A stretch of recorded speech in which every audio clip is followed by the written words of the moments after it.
I'm Buckshot. I'm the executive officer for the Hellions Special Forces Group. I just want to tell you a little bit about our tank, the Grindhouse. It was kind of redone this year for Living Legends 2. It won Best German Tank last year at D-Day. It was done up in a German motif last year. For the double trouble, the clearance was really low and you wouldn't be able to reload it to be able to turn a pod into the hopper. So what I did was I built an ammo crate that would feed into it. It's actually a hopper. It's divided in half. Over the driver's side is just general storage. The second half is a hopper and it holds about 3,000 rounds.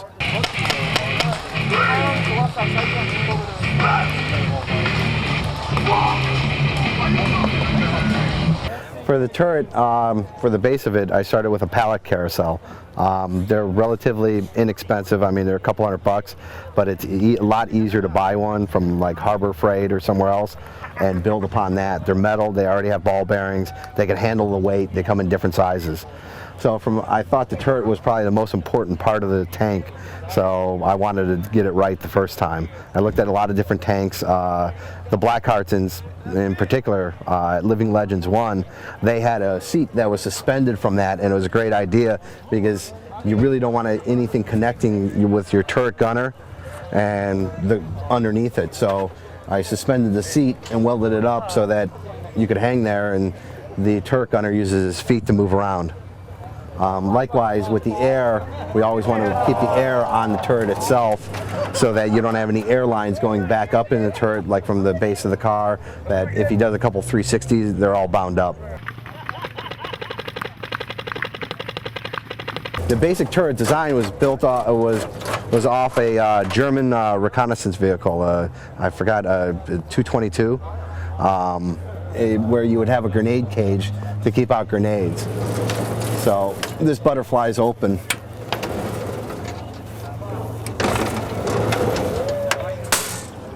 Like that, so we got to load anything or stuff like that.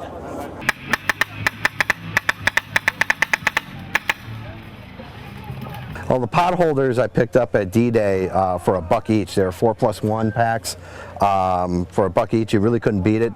We threw them up with some sheet metal screws. Then picked up just cheap pods for them. You want to really keep them organized because when the turret gunner is firing and he's under fire and you got targets out there, he just wants to be able to grab something. So if he has a rhythm in grabbing them, most of the time he'll grab them, load up, throw it on the ground of the tank. So after a major firefight or when we hit the dead zone, you'll see all the pods and paint and everything else, all the spillage down at the bottom of it. I have 2 extra scuba bottles in there secured to the sides of the walls of the tank. One is to feed the double trouble for the passenger. The other one is for refilling the SIBA bottle for the turret, just in case the field doesn't have, the right fill stations.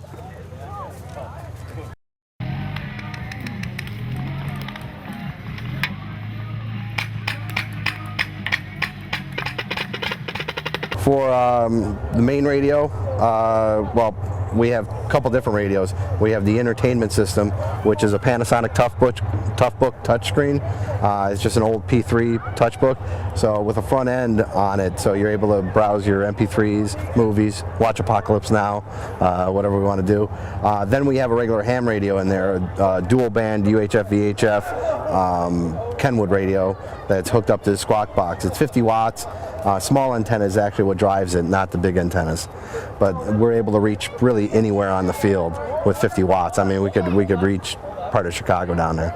500-watt speakers in the grill. I got 2 300-watt speakers down below under here. Well, the standard steering wheel that was on it was just too big and it was obstructing your view. If you want to know more about the tank, you could go to www.hellions.net. There you could see the entire profile of it and some of the specs.